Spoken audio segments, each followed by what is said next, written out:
بسم اللہ الرحمن الرحیم۔ میثم تمار اس زمانے میں مشہور تھے کہ انہیں لکھنا پڑھنا نہیں آتا۔ مبارک ہو تمہیں لکھنا پڑھنا جو اہل بیت سے دور کر دے تمہیں۔ وہ تعلیم ہی نہیں ہے کہ جو اہل بیت سے دور کرے۔ مشہور تھا کہ میثم کون ہے جی؟ کھجور بیچنے والا۔ تمار تھے اور تمر سے ان کا تعلق تھا، کھجوروں سے۔ کھجوریں وہ باغوں سے خریدتے تھے اور پھر بازار میں جا کر اور لوگوں میں جا کے گھروں میں جا کے بیچ دیتے تھے۔ کون ہے جی؟ کھجور بیچنے والا۔ برابر میں نہیں بٹھاتے تھے میثم کو، میثم تمار کو برابر میں نہیں بٹھاتے تھے لوگ۔ لیکن میثم تمار کے بارے میں اللہ اکبر، میثم تمار کے بارے میں نظریہ یہ ہے کہ 3 ایسی شخصیات تھیں جو رازدار علی تھے۔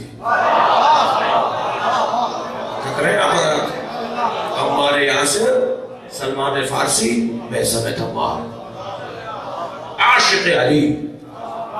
لہذا ایک دن سینے سے لگایا میرے مولا نے، اور بہت دیر تک سینے سے لگائے رکھا، یہاں تک کہ میثم نے کہا مولا بہت ہو گیا، میرا سینہ معرفت سے پر ہو چکا ہے۔ علی نے اپنے سینے سے میثم کے سینے میں معرفت منتقل کی، اور اس کے بعد جو میثم کی زندگی تھی وہ کچھ تبدیل ہو چکی تھی، زندگی کچھ اور تھی۔ جب میثم کو تازیانے مارے جا رہے تھے، ہونٹ کٹ گیا تھا، ان کا گال کٹ گیا تھا، پھٹ گیا تھا، انہیں اتنی تکلیفیں پہنچائی گئیں، عبید اللہ بن زیاد نے پہنچائی۔ تو میثم کو جب لایا گیا، کان پہ ٹوٹ گیا تھا، تو میثم مسکرا رہے تھے، کہنے لگے کہ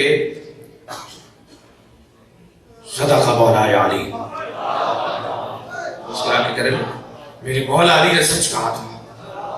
کہا میثم کیا کہا تھا؟ عبید اللہ کہتا کیا کہا تھا میثم نے؟ تمہارے علی نے کہا میرے مولا نے کہا تھا کہ میثم تمہیں دربار میں ایسے لایا جائے گا، جو چوٹیں مجھے بتائی تھی علی نے وہی لگی ہیں مجھے،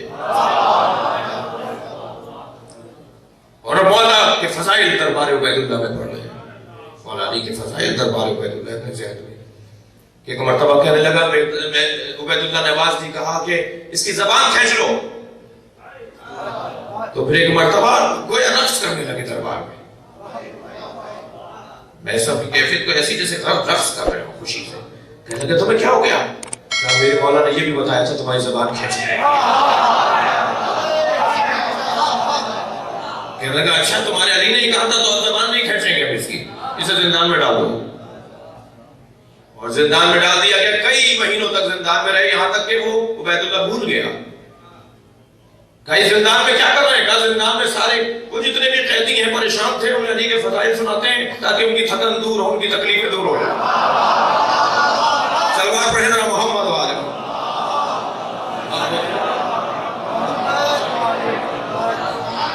خبر ملی کہ میثم زندان میں قید خانے میں جتنے بھی پریشان قیدی ہیں پریشان ہیں، تکلیف میں ہیں، انہیں علی کے فضائل سناتے ہیں تاکہ ان کی تھکن دور ہو، ان کی تکلیفیں دور ہو جائیں۔ تو حکم دیا کہ لے کے آؤ اسے اور اس کی زبان کھینچ لو، اور پھر اس کے بعد جو ہے وہ اسے لٹکا دو اس فنا چوک کے اوپر، درخت جو لگا ہوا ہے۔ جب میثم کی زبان کھینچی گئی، زبان کاٹی گئی، تو کاٹتے وقت جب کاٹ رہے تھے تو میثم نے کہا میں نے نہیں کہا تھا، میرے مولا نے کہا تھا تمہاری زبان کاٹی جائے گی، اور یہ درخت جس میں تم مجھے لٹکا رہے ہو یہ اتنا سا بچہ تھا، پودا تھا، جب علی نے بتایا تھا تمہیں اس درخت کے اوپر رسولیں دی جائے گی، تو اس وقت درخت ہی نہیں تھا، یہ میں نے اسے پانی دے دے کے تو درخت بنایا ہے۔